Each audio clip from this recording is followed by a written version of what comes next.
Hello friends, welcome back to the class of animal tissue. So myself Dr. Ravindra Dhote, Director of Dr. Dhote's Academy, Latur.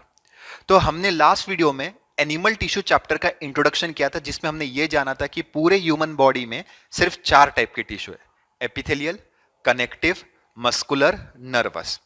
अब इनमें से एक एक करके हमको डिटेल में पढ़ना है. तो आज हमारा पहला नंबर लग रहा है एपिथेलियल टिश्यूज का. ठीक है, तो सर एपिथेलियल, ये नाम ऐसे कैसे सर? क्योंकि पहले नाम से ही शुरुआत करनी पड़ेगी, क्योंकि टिश्यू क्या है ये तो आप जानते हो, it is a group of cells. ठीक है, but the important is what is epithelial. अगर मैं इस शब्द को बड़े गौर से देख रहा हूं बेटा, तो इसमें 2 शब्द छुए, एपी और एक थिलियोस. ठीक है, तो इसमें से एपी का मतलब क्या होता है? अबव या अपॉन, किसी के ऊपर बेटा. ठीक है, और ये जो शब्द है थिलियल, मतलब ये थेलियोस, इससे डिराइव किया हुआ है. और ये जो थिलियोस का मतलब होता है टू ग्रो. क्या मतलब होता है बेटा? To grow. मतलब मुझे एक चीज समझ में आ रही है कि आपके एपिथेलियल टिश्यू किसी और चीज के ऊपर ग्रो कर रहे, किसी और चीज के ऊपर ग्रो कर रहे, और वो कोई और नहीं, कनेक्टिव टिश्यूज ही है. तो मतलब मेजॉरिटी ऑफ टाइम ये पाया गया है कि epithelial tissues are present above और present upon the connective tissue, या वाइस वर्सा. एपिथेलियल टिश्यू के नीचे हमेशा क्या पाया जाएगा बेटा? कनेक्टिव टिश्यू पाया जाएगा. तो नाम से एकदम क्लियर था बेटा. अब सर इसको डिफाइन कैसे करेंगे? एक सिंगल लाइन डेफिनेशन है बेटा, it is a covering and lining tissue. What? It is a covering and lining tissue. अब देखो बेटा, कवरिंग शब्द मतलब जनरली ये इस्तेमाल किया जाता है जब अपन किसी भी ऑर्गन या किसी भी बॉडी के स्ट्रक्चर को बाहर से प्रोटेक्शन देने की कोशिश कर रहे हैं, मतलब कवर करने की कोशिश कर रहे हैं. फिर वो आपकी स्किन की लेयर क्यों ना रहने दो, या आपके हर ऑर्गन की आउटर लेयर क्यों ना रहने दो, उसके अंदर हम लोग ये टिश्यू लगा सकते हैं as a purpose of covering और प्रोटेक्शन. लेकिन लाइनिंग का मतलब क्या होता है? लाइन, जब भी लाइन शब्द इस्तेमाल करते हैं मतलब वो अंदर की तरफ से, मतलब जैसे ऑर्गन के बाहर से एक लगा दिया, अब अंदर से भी लगा रहे हैं. राइट, अब अंदर की तरफ से आप कौन सा एपिथेलियम लगा रहे हैं उसके हिसाब से फंक्शन डिसाइड होगे. मतलब वो सिक्रीशन फंक्शन भी हो सकता है, एब्जॉर्प्शन हो सकता है, डिफ्यूजन हो सकता है, ऐसा कोई भी फंक्शन उसमें से हो सकता है. तो कवरिंग और लाइनिंग मतलब जनरली इसे कहा जाता है कि ये एक ऐसा टिश्यू है बेटा जो एक्सटर्नल सरफेसेस को भी फेस कर रहा है और जो बॉडी के अंदर के सरफेसेस है उसको भी फेस कर रहा है, मतलब external as well as internal, दोनों जगहों पे ये टिश्यू पाया जाएगा. सो दैट्स व्हाई एक सिंगल लाइन में कवरिंग एंड लाइनिंग टिश्यू, मतलब आपके बॉडी के जो डक्ट्स है, ट्यूब्स है, ऑर्गन्स है, कैविटीज है, उसके अंदर से ये टिश्यू के मिलने के पूरे पूरे चांसेस है. ठीक है, अब दूसरी इंफॉर्मेशन इसके बारे में ये है कि ये टिश्यू फर्स्ट टू इवॉल्व और दूसरा first to form in embryo. मतलब sir evolution point of view, मतलब जब ये दुनिया बनी, जब इंसान बना, जब यूनिसेलुलर से मल्टी सेलुलर ऑर्गेनिजम्स बने, जब सिंगल सेल से टिश्यू बनना शुरू हुए, तो सबसे पहला अगर कोई टिश्यू बना है तो वो एपिथेलियल टिश्यू ही है. और हमारे बॉडी में भी जब यंग वन बनना शुरू होता है ड्यूरिंग द प्रेगनेंसी मदर की बॉडी में, तो उसके बॉडी में भी पहले सेल्स बनते हैं, फिर सेल से टिश्यू बनते हैं. तो उनमें भी सबसे पहला tissue during the embryogenesis, embryo बनाते समय कोई बना है तो वो एपिथेलियल टिश्यू, मतलब हर जगह इसका नंबर पहला ही आया है बेटा. यहां तक समझ में आ गई बात? अब भैया बात ऐसी है कि एपिथेलियल टिश्यू का ओरिजिन क्या है वो तो हम लास्ट वीडियो में देख चुके. बताइए क्या है बेटा? All the 3 germ layers, ectoderm, endoderm, mesoderm. ठीक है, तो इसमें फिर से लिख देता हूं, the origin of epithelial tissue, ecto, meso and endoderm, shortcut में लिखा है बेटा. अब अगर आपको एपिथेलियल टिश्यू को और भी अच्छे से समझना है बेटा, तो इस टिश्यू को आपको पहले उसके कैरेक्टरिस्टिक फीचर, फिर उसके बाद क्लासिफिकेशन ऑफ टिश्यू, ये पढ़ना पड़ेगा. तो सबसे पहला हमारा टास्क है कैरेक्टरिस्टिक. चलिए, तो कैरेक्टरिस्टिक मतलब होता है special properties of this tissue. तो खासियत क्या है? पहले अपन क्या करते हैं, सारे पॉइंट्स बना लेते हैं, फिर एक एक पॉइंट का हम एक्सप्लेनेशन देखेंगे. तो सबसे पहला पॉइंट इसमें कैरेक्टरिस्टिक माना जाता है कि ये जो सेल्स है एपिथेलियल सेल्स, अब मैं डायरेक्टली सिर्फ सेल्स लिखूंगा, इतना पूरा स्टेटमेंट हम नहीं बनाएंगे. एपिथेलियल सेल्स, तो जैसे ही मैं सेल्स लिख रहा हूं तो आप समझ लेना वो एपिथेलियल सेल्स की बात चल रही है. तो cells usually resting upon basement membrane,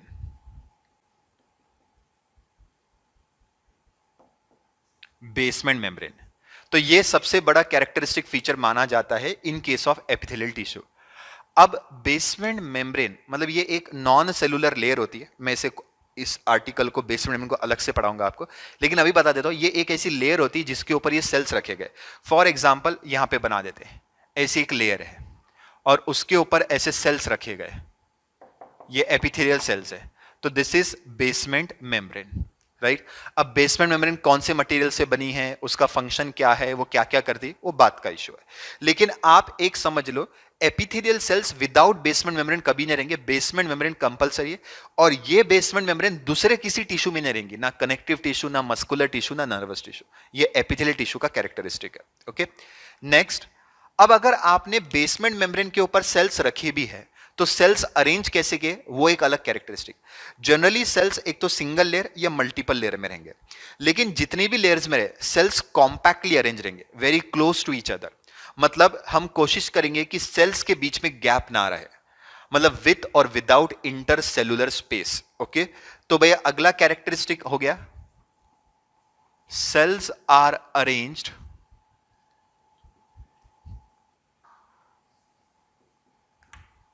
closely with or without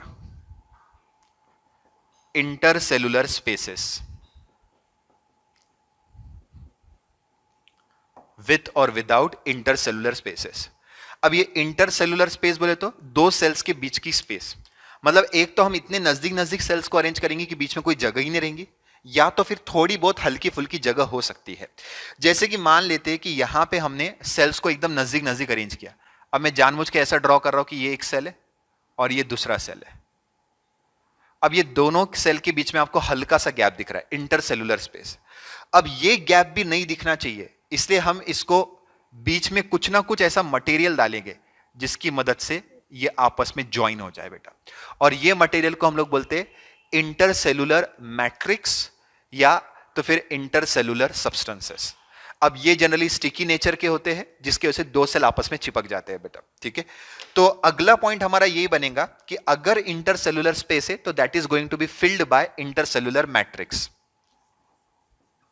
sales adhere मतलब आपस में चिपकाएंगे विद द हेल्प ऑफ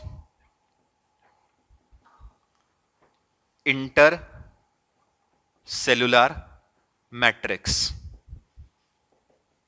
ठीक है। नेक्स्ट, अब सर ये जो सेल्स है epithelial cells, right, basement membrane के ऊपर प्रेजेंट है। अब जनरली ये सेल्स को ब्लड सप्लाई नहीं होता है बेटा, दे आर अवैस्कुलर इन नेचर। बहुत इंपॉर्टेंट पॉइंट है बेटा, सब लोग ध्यान देंगे। अवैस्कुलर मतलब वैस्कुलर मींस ब्लड सप्लाई, उसके सामने ए लग गया, ए का मतलब होता है absence, no blood supply. Sir मेरे मन में एक डाउट आ रहा है, हम लोग ब्लड सप्लाई क्यों करते, ताकि हम वो सेल्स और टिश्यू को न्यूट्रिशन दे सके। अब अगर इसको ब्लड सप्लाई नहीं है तो ये विदाउट न्यूट्रिशन जिंदा कैसे है, मतलब जैसे हम बिना खाना खाए जिंदा नहीं रह सकते, तो इनको खाना खिलाना पड़ेगा। मतलब सर यहां पर कोई ब्लड वेसल नहीं है, लेकिन आप भूल गए कि मैंने जैसे स्टार्टिंग में बताया था कि एपिथेलियल शब्द का मतलब क्या है, किसी ऊपर किसी दूसरे टिश्यू के ऊपर ग्रो कर रहा है। और मैंने आपसे कहा था हमेशा इसके नीचे कौन से टिश्यू रहेंगे बेटा, कनेक्टिव टिश्यू। ये कौन से टिश्यू है, कनेक्टिव टिश्यू। ये कौन से टिश्यू है, एपिथेलियल टिश्यू, ठीक है। ईटी बोले तो एपिथेलियल, सीटी बोले तो कनेक्टिव।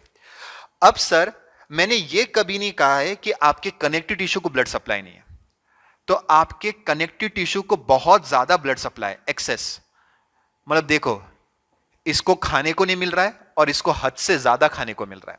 तो अब जनरली क्या होता है, इसके पास जो न्यूट्रिएंट्स आते हैं, जब इसका पेट भर जाता है तो वो न्यूट्रिएंट्स हम आगे ट्रांसफर कर देते हैं टू द एपिथेलियल टिश्यू। और ये जो बेसमेंट मेम्ब्रेन है बेटा वो सिलेक्टिवली परमिएबल होती है, और मोस्टली तो परमिएबल ही होती है कि इसमें से जो न्यूट्रिएंट्स है वो आसानी से ऊपर की तरफ ट्रांसफर होंगे। मतलब मैं आपको क्या बताने की कोशिश कर रहा हूं, भले ही आपके एपिथेलियल टिश्यू को ब्लड सप्लाई नहीं है, लेकिन वो लोग भूखे नहीं मर रहे, उनको इनडायरेक्ट न्यूट्रिशन सप्लाई हो रहा है with the help of underlying tissue, उसके नीचे जो टिश्यू है कनेक्टिव टिश्यू, उसके थ्रू हो रहा है, ठीक है। यहां तक समझ में आ गई बात। अब सर आपने कहा था कि बेसमेंट मेम्ब्रेन के ऊपर ये जो सेल्स अरेंज है एक तो ये सिंगल लेयर में भी अरेंज हो सकते हैं या मल्टीपल लेयर में भी अरेंज हो सकते हैं। अगर मान लो ये मल्टीपल लेयर है, ऐसे इस तरह से मल्टी लेयर है, मतलब बहुत सारे सेल्स हमने बना दिए यहां पे, तो आपका एपिथेलियल टिश्यू सिंगल लेयर भी हो सकता है, मल्टी लेयर भी हो सकता है। लेकिन मेरा बताने का पर्पस यहां पे क्या है कि अगर ये मल्टीपल लेयर है और न्यूट्रिशन यहां नीचे से ऊपर की तरफ जा रहा है, तो कौन से सेल भूखमरी से मरने वाले हैं? ये नीचे वाले सेल जो बेसमेंट मेम्ब्रेन को अटैच है, या सबसे ऊपर वाले सेल्स जो बेसमेंट मेम्ब्रेन को बिल्कुल भी अटैच नहीं है? तो सर आंसर क्या है? सबसे ऊपर वाले सेल्स। ये सेल मरेंगे सर भूखमरी से, क्योंकि न्यूट्रिशन यहां से ऊपर की तरफ जा रहा है। देखो, पहले इसको खाने को मिला, इसका पेट भर गया, उसने आगे दिया, फिर इसका पेट भरेगा वो आगे देगा, इसका पेट भरेगा वो आगे देगा। लेकिन जैसे जैसे न्यूट्रिशन आगे पहुंचता जाएगा उसकी क्वांटिटी कम कम कम होती जाएगी, और ऐसा हो सकता है कि जो सबसे टॉप का सेल है, जो सबसे टॉप की सेलुलर लेयर है, उसको एकदम मिनिमम खाने को मिले या नहीं भी मिले। मतलब एक तरह से ऊपर की लेयर डेड लेयर हो सकती है और नीचे की लेयर एकदम हेल्दी लेयर हो सकती है, क्योंकि उसको खाने को बहुत मिल रहा है। जानबूझ के ये कंसेप्ट बताया क्योंकि जब हम लोग क्लासिफिकेशन ऑफ एपिथेलियल टिश्यू पढ़ेंगे तो उसमें क्लासिफिकेशन आता है, सिंगल लेयर को बोलते हैं सिंपल एपिथेलियल टिश्यू और मल्टीपल लेयर को बोलते हैं compound epithelial tissue. Single layer simple, multiple layer compound. तो उसके अंदर न्यूट्रिशन का ध्यान देना पड़ता है बेटा, तो अभी बता के रखा, आगे के वीडियोस में काम आएगा आपको। यहां तक क्लियर है? अब सर यहां पे हमने लिख दिया ब्लड सप्लाई तो नहीं है, लेकिन क्या नर्व सप्लाई भी नहीं है? नहीं, nerve supply is present. Nerve supply मतलब ब्रेन के कंट्रोल में मामला चल रहा है कि नहीं? तो बिल्कुल चल रहा है, कोई टेंशन मत लो। मतलब जिस तरह से यहां पे हमने बनाया ब्लड वेसल कनेक्टिव टिश्यू को है, लेकिन यहां पे डायरेक्टली ऐसा हम नर्व सप्लाई दिखा देंगे, this is nerve supply, direct supply है उसको। ओके, क्लियर है? अब इसके अलावा और क्या प्रॉपर्टी है बेटा? तो एक बहुत इंपॉर्टेंट प्रॉपर्टी है बेटा, they have a highest power of regeneration. मतलब ऐसा कहा जाता है कि चारों भी टिश्यू में, एपिथेलियल, कनेक्टिव, मस्कुलर और नर्वस, उनमें सबसे ज्यादा रीजनरेशन प्रॉपर्टी एपिथेलियल टिश्यू के। ये रीजनरेशन प्रॉपर्टी का मतलब मैं बताने की कोशिश कर रहा हूं, सेल डिवीजन।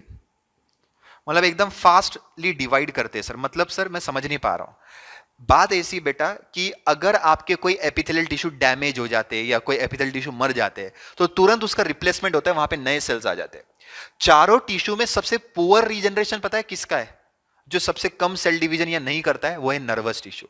नर्वस टिश्यू में दो प्रकार के सेल्स होते हैं, एक होते हैं न्यूरॉन्स और एक होते हैं न्यूरोग्लियल सेल्स। न्यूरॉन में तो सेल डिवीजन प्रॉपर्टी नहीं है।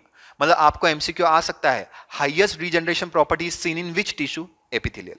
And the lowest regeneration property is seen in which tissue? तो नर्वस टिश्यू। ये आप याद रखेंगे, ठीक है? तो यहां तक सारी बात समझ में आ गई। तो दिस आर सम कैरेक्टरिस्टिक। तो पहला क्या था? सेल्स हमेशा किसके ऊपर रहेंगे? एक बेसमेंट मेम्ब्रेन के ऊपर रहेंगे। तो बेसमेंट मेम्ब्रेन क्या होता है अभी हम पढ़ेंगे बेटा। लेकिन बेसमेंट मेम्ब्रेन के ऊपर सेल्स कैसे अरेंज किए गए? क्लोजली, एकदम नजदीक नजदीक, और कोशिश किया गया कि वो सेल्स के बीच में बिल्कुल भी गैप ना रहे, मतलब विदाउट इंटरसेलुलर स्पेस। लेकिन गलती से अगर कहीं इंटरसेलुलर स्पेस आ भी गई, तो वो स्पेस के अंदर हमने क्या डाल के रखा हुआ है सर? इंटरसेलुलर मैट्रिक्स, और वो सेल को चिपका दिया गया है, ठीक है? सेल्स को ब्लड सप्लाई है? नहीं है, लेकिन इनडायरेक्ट न्यूट्रिशन मिल रहा है with the help of underlying connective tissue. Cells को नर्व सप्लाई है? बिल्कुल है सर। सेल में डिवीजन प्रॉपर्टी है? बिल्कुल है। Highest power of regeneration is there. So this are some basic characteristic of epithelial tissue. तो चलिए अब आगे बढ़ते हैं इसका नॉलेज के लिए, what is basement membrane. Okay, तो चलिए स्टार्ट करते हैं। Basement membrane, which is a characteristic feature of epithelial tissue। तो first of all basement membrane क्या है? ये एक नॉन सेलुलर लेयर है, नॉन सेलुलर थिन लेयर। मतलब ये सेल से नहीं बनी हुई है, लेकिन सेल्स के सिक्रीशन से जरूर बनी हुई है। अब जैसे आपने कहा कि एपिथेलियल टिश्यू और कनेक्टिव टिश्यू, इन दोनों के बीच में बेसमेंट मेम्ब्रेन है। तो लेट्स सी किस तरह से। तो यहां पे हम थोड़ा डायग्रामेटिक वे में जाएंगे।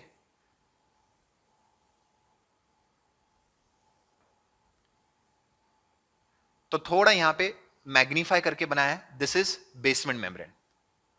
अब इसके ऊपर ये लगा देते हम लोग एपिथेलियल सेल्स।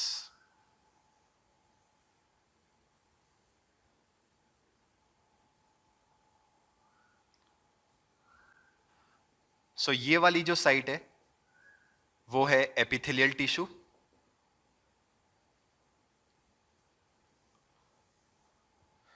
और इसके इस तरफ बना देते हम लोग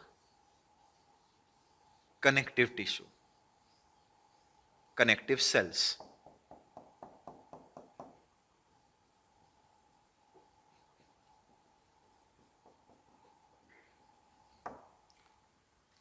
ओके, अब सर मामला यह है कि लोग कंफ्यूज होते हैं कि बेसमेंट मेम्ब्रेन कनेक्टिव टिश्यू के भी कांटेक्ट में और एपिथेलियल टिश्यू के भी कांटेक्ट में, तो ये सिर्फ एपिथेलियल टिश्यू का कैरेक्टरिस्टिक क्यों है?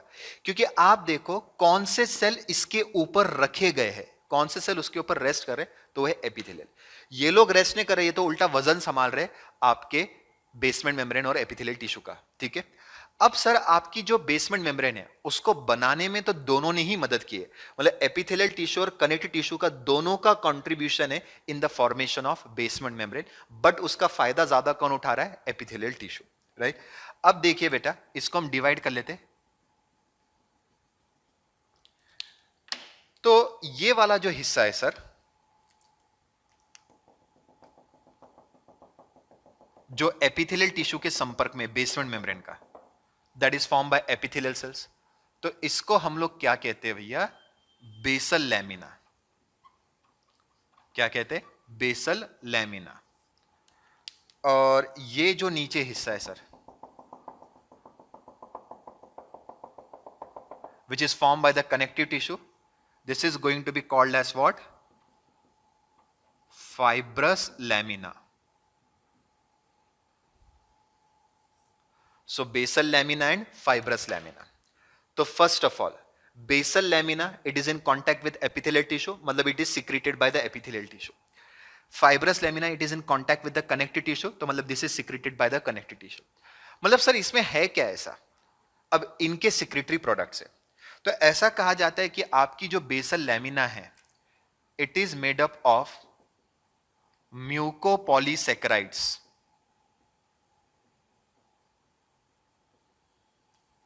And glycoproteins. Mucopolysaccharides and glycoproteins. देखो बेटा, पॉलीसैकेराइड्स बोले तो कार्बोहाइड्रेट्स होते हैं, और म्यूकस उसमें है स्टिकी सब्सटेंस, और ग्लाइकोप्रोटीन्स भी आप जानते हैं। तो ये जो आपके एपिथेलियल सेल्स है, उन्होंने ये दोनों चीजें बनाई और इसके अंदर रख दी इस तरह से। ठीक है, तो बेसल लैमिना तैयार हो गया। अब जो फाइब्रस लैमिना है बेटा, अब जो फाइब्रस लैमिना है वो बनाया कनेक्टिव टिश्यू में। नाम से देखो किससे बनाऊंगा बेटा? फाइबर्स। कनेक्टिव टिश्यू की स्पेशल प्रॉपर्टी, मतलब आपके चारों भी टिश्यू में, muscular, connective, nervous and the epithelial, चारों टिश्यू में बॉडी में सिर्फ फाइबर्स बनाने की प्रॉपर्टी कनेक्टिव टिश्यू की थी। We have 3 types of fibres in the body, collagen fibres, elastic fibres and the reticular fibres. ठीक है, अब उनमें से 2 फाइबर्स यहां पे है। तो fibrous lamina is made up of collagen fibres, and collagen fibre is also known as white fibres. Generally ये फाइबर्स मजबूती देते, it is responsible for the strength. Okay, अब अगला है reticular fibres, this fibre is responsible for the support. ठीक है, तो ये दोनों भी फाइबर्स की जो स्ट्रक्चर है, ये हम लोग जब कनेक्टिव टिश्यू आर्टिकल पढ़ेंगे तब उसमें हम देखेंगे। तो फिलहाल यहां तक इतना समझ में आ गया कि basal lamina is composed of mucopolysaccharides and glycoproteins, and fibrous lamina is composed of collagen fibres and reticular fibres. अब ये दोनों भी चीजें मिलके क्या बन गया बेटा? Basement membrane. What is this? This is a basement membrane, दोनों को मिला के बन गया। अब सर ये सब कुछ हमने क्यों पढ़ा? क्योंकि बेटा इसके ऊपर एमसीक्यूज आ सकते हैं कि basal lamina and the fibrous lamina. अच्छा, फाइब्रस लैमिना को एक और नाम दिया जाता है, that is a reticular lamina, because reticular fibres are there, इसलिए इसको रेटिकुलर लैमिना भी कहा जाता है। क्लियर है? अब सर बेसमेंट मेम्ब्रेन का आपने स्ट्रक्चर तो पढ़ लिया, व्हाट इज द फंक्शन ये बताइए। सबसे पहली चीज, बेसमेंट मेम्ब्रेन एपिथेलियल सेल्स को रहने के लिए, मतलब उसके ऊपर बैठने के लिए जगह दे रहा है, मतलब epithelial cells rest upon the basement membrane, मतलब the space provided by the basement membrane, ये उसका फंक्शन हो गया। सेकंड, नीचे जो ब्लड सप्लाई आ रहा है, नीचे जो न्यूट्रिएंट्स आ रहे हैं, उसको ऊपर तक पहुंचाना, मतलब बात चल रही है परमियाबिलिटी की। ठीक है, तो ऐसा कहा जाता है कि आपकी जो बेसमेंट मेम्ब्रेन है वो सिलेक्टिवली परमिएबल है और कुछ बुक्स में इसे ऐसा भी दिया गया है कि परमिएबल नेचर सिर्फ। तो हम लोग फिलहाल यहाँ पे सिलेक्टिवली परमिएबल नेचर लिख देंगे, लेकिन आप परमिएबल भी लिखे तो कोई फर्क नहीं पड़ने वाला है यहाँ पे। नेक्स्ट, इलास्टिक प्रॉपर्टी है इसमें, बोलते हैं कि ये आपके एपिथेलियल टिश्यू को एक इलास्टिक मेम्ब्रेन का प्रॉपर्टी देगा, जिससे आपके एपिथेलियल सेल्स कितना भी स्ट्रेच हो सकते हैं आसानी से। ठीक है, तो बेटा ये फंक्शन हो गए आपके बेसमेंट मेम्ब्रेन के। अब अपने को ये पढ़ना है बेटा कि आपके एपिथेलियल टिश्यूज आगे किस तरह से क्लासिफाई होते हैं। ओके, तो फिलहाल मुझे लगता है आज के वीडियो में यहां तक ठीक है। बहुत जल्द मिलेंगे बेटा अगले वीडियो में with the classification of epithelial tissue.